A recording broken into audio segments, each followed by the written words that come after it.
కేంద్ర ప్రభుత్వం దేశ రాజకీయాలలో కీలకమైన మార్పులకు శ్రీకారం చుడుతూ ఒక సరికొత్త బిల్లును ప్రవేశపెట్టేందుకు సిద్ధమవుతుంది.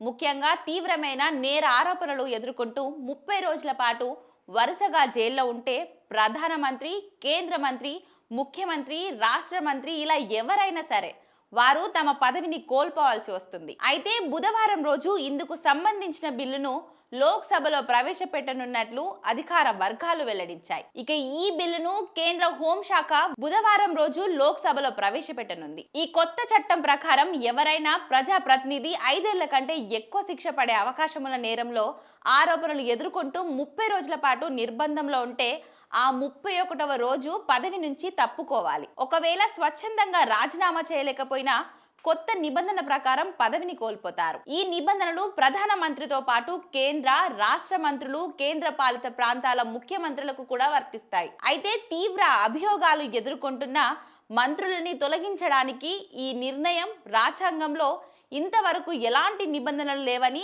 బిల్లు ముసాయిదా పేర్కొంటోంది. నేర ఆరోపణలు ఎదుర్కొంటున్న ప్రజా ప్రతినిధులు పదవిలో కొనసాగడం వల్ల ప్రజల విశ్వాసం సన్నగిల్లుతుందని, పరిపాలనపై చెడు ప్రభావం చూపుతుందని ప్రభుత్వం భావిస్తుంది. కానీ మరోవైపు ప్రతిపక్ష పాలిత రాష్ట్రాల ముఖ్యమంత్రులను అరెస్ట్ చేయించి అస్థిరపరచడానికి కేంద్రం ఈ బిల్లును తీసుకువస్తుందని కాంగ్రెస్ ఆగ్రహం వ్యక్తం చేస్తుంది. తప్పుడు ఆరోపణలతో కేంద్ర దర్యాప్తు సంస్థలను ప్రయోగించి ఎలాంటి నేరం రుజువు కాకముందే కేవలం అరెస్ట్ ఆధారంగా ఒక ప్రజాస్వామ్యబద్ధంగా ఎన్నికైన ముఖ్యమంత్రిని తొలగించడం ప్రజాస్వామ్యానికి మంచిది కాదని వాదిస్తున్నారు. అయితే ఈ ఒక్క బిల్లే కాకుండా కేంద్ర ప్రభుత్వం మరో 3 బిల్లులను కూడా ప్రవేశపెట్టబోతున్నట్లు తెలుస్తుంది. అందులో 130వ రాజ్యాంగ సవరణ బిల్లు 2025, కేంద్ర పాలిత ప్రాంత ప్రభుత్వ సవరణ బిల్లు 2025, జమ్మూ కాశ్మీర్ పునర్వ్యవస్థీకరణ సవరణ బిల్లు 2025, ఆన్లైన్ గేమింగ్ ప్రోత్సాహ నియంత్రణ బిల్లు 2025లను ప్రవేశపెట్టనున్నట్లు